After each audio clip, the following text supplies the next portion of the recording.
Hello, my little enchiladas. It's time for stories. I'm Dave. And today we're going to have a classic here. This is my son's favorite story of all time. I used to read this to him 100 times in a row, and he'd still ask for more. It's The Tale of Peter Rabbit by Beatrix Potter.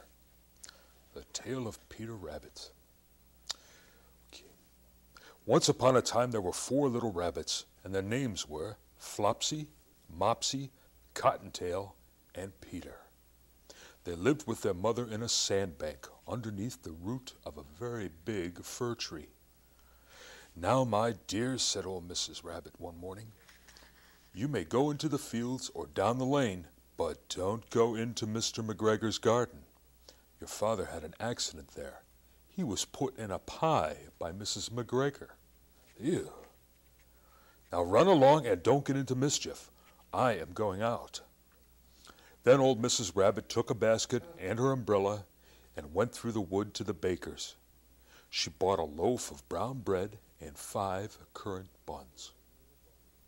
Flopsy, Mopsy, and Cottontail, who were good little bunnies, went down the lane to gather blackberries. But Peter, who was very naughty, ran straight away to Mr. McGregor's garden and squeezed under the gate. First he ate some lettuces and some French beans, and then he ate some radishes, and then, feeling rather sick, he went to look for some parsley, which is what bunnies eat when they have tummy aches. But round the end of a cucumber frame, whom should he meet but Mr. McGregor? Mr. McGregor was on his hands and knees planting out young cabbages. But he jumped up and ran after Peter, waving a rake and calling out, "Stop, thief!" Watch out. Peter was most dreadfully frightened. He rushed all over the garden, for he had forgotten the way back to the gate. He lost one of his shoes among the cabbages and the other shoe amongst the potatoes. After losing them, he ran on 4 legs and went faster, so that I think he might have got away altogether if he had not unfortunately run into a gooseberry net and got caught by the large buttons on his jacket. It was a blue jacket with brass buttons, quite new. Peter gave himself up for lost and shed big tears, but his sobs were overheard by some friendly sparrows who flew to him in great excitement and implored him to exert himself, to try harder. Mr. McGregor came up with a sieve, which he intended to pop upon the top of Peter. But Peter wriggled out just in time, leaving his jacket behind him, and rushed into the tool shed and jumped into a can. It would have been a beautiful thing to hide in if it had not had so much water in it. Mr. McGregor was quite sure that Peter was somewhere in the tool shed, perhaps hidden underneath a flower pot. He began to turn them over carefully, looking under each. Presently Peter sneezed. "Kerty-shoo!" Mr. McGregor was after him in no time and tried to put his foot upon Peter, who jumped out of a window, upsetting 3 plants. The window was too small for Mr. McGregor, and he was tired of running after Peter, and he went back to his work. Peter sat down to rest. He was out of breath and trembling with fright, and he had not the least idea which way to go. Also, he was very damp with sitting in that can. After a time, he began to wander about, going lippity-lippity, not very fast, and looking all around.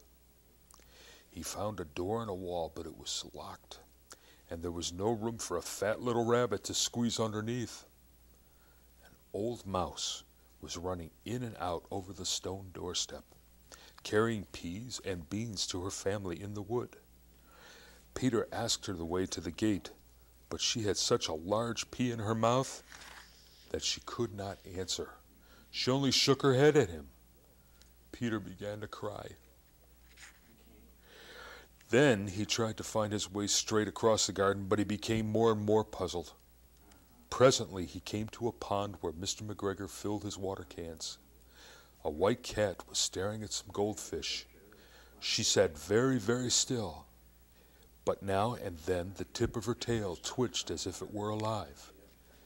Peter thought it best to go away without speaking to her. He had heard about cats from his cousin, little Benjamin Bunny. He went back towards the tool shed, but suddenly, quite close to him, he heard the noise of a hoe. Scritch, scratch, scratch, scritch. Peter scuttered underneath the bushes, but presently, as nothing happened, he came out and climbed upon a wheelbarrow and peeped over. The first thing he saw was Mr. McGregor hoeing the onions. His back was turned towards Peter, and beyond him was the gate. Peter got down very quietly off the wheelbarrow and started running as fast as he could go, along a straight walk behind some black currant bushes. Mr. McGregor caught sight of him out of the corner of his eye, but Peter did not care. He slipped underneath the gate and was safe at last in the wood outside the garden. Mr. McGregor hung up the little jacket and the shoes for a scarecrow to frighten the blackbirds. Peter never stopped running or looked behind him till he got home to the big fir tree. He was so tired that he flopped down upon the nice soft sand on the floor of this rabbit hole and shut his eyes. His mother was busy cooking. She wondered what he had done with his clothes. It was the second little jacket and pair of shoes that Peter had lost in a fortnight. That's 2 weeks. I am sorry to say that Peter was not very well during the evening. His mother put him to bed and made some chamomile tea, and she gave a dose of it to Peter. 1 tablespoon to be taken at bedtime. But Flopsy, Mopsy, and Cottontail had bread and milk and blackberries for supper.